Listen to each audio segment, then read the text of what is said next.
वसुदेवसुतं देवं कंसचाणूरमर्दनं देवकी परमानंदं कृष्णं वंदे जगतगुरु कृष्णं वंदे जगतगुरु। बोलो शनि भगवान की जय हो।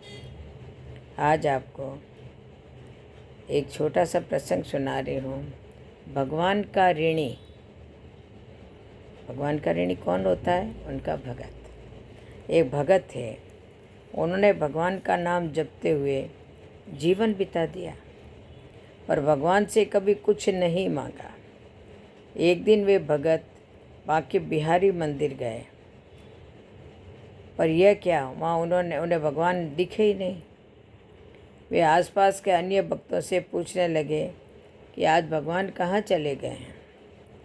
सब उनकी ओर हैरानी से देखते हुए कहने लगे, भगवान तो ये रहे, सामने ही तो है, तुझे नहीं दिखते तो अंधा है क्या? उस भगत ने सोचा कि सबको दिख रहे हैं, मुझे क्यों नहीं दिख रहे हैं? मुझे ये सब दिख रहे हैं, भगवान ही क्यों नहीं दिख रहे हैं? ऐसा विचार कर उसका अंतःकरण ग्लानि से भर गया।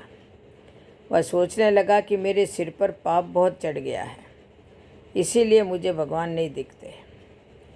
मैं इस शरीर का अंत कर दूंगा। आखिर ऐसे शरीर का क्या लाभ जिससे भगवान ही न दिखते हों? ऐसा सोचकर वो यमुना में डूबने को चला। इधर अंतर्यामी भगवान एक ब्राह्मण का वेश बनाकर एक कोडी के पास पहुँचे और कहा कि एक ऐसा भक्त यमुना को जा रहा है, उसके आशीर्वाद में बहुत बल है। यदि वो तुझे आशीर्वाद दे दे तो तेरा कोढ़ तुरंत ठीक हो जाएगा। यह सुनकर कोडी यमुना की ओर दौड़ा।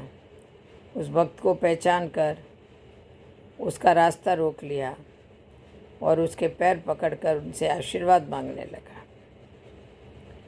भक्त कहने लगा, भाई मैं तो पापी हूँ, मेरे आशीर्वाद से क्या होगा? पर जब बार बार समझाने पर भी कोडी ने पैर नहीं छोड़े तो उन भगत ने अनमने भाव से कह दिया, भगवान तेरी इच्छा पूरी करे। ऐसा कहते ही कोडी बिल्कुल ठीक हो गया। पर वह भक्त हैरान हो गया कि चमत्कार कैसे हो गया। वो अभी वहीं स्तब्ध खड़ा ही था कि साक्षात भगवान सामने आ गए। उस भगत ने भगवान को देखा तो अपने को संभाल न सका और रोते हुए भगवान के चरणों में गिर गया। भगवान ने उसे उठाया।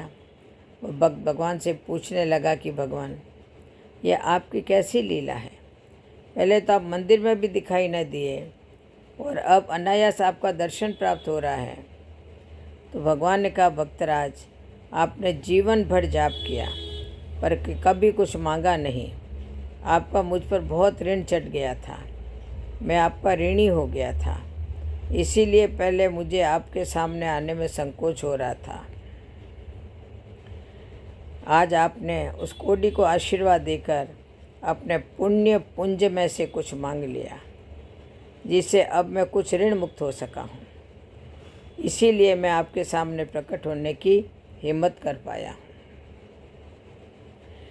मेरे भाई बहन, वे भक्त धन्य हैं जो भगवान का नाम तो जपते हैं पर बदले में भगवान से कभी कुछ नहीं मांगते।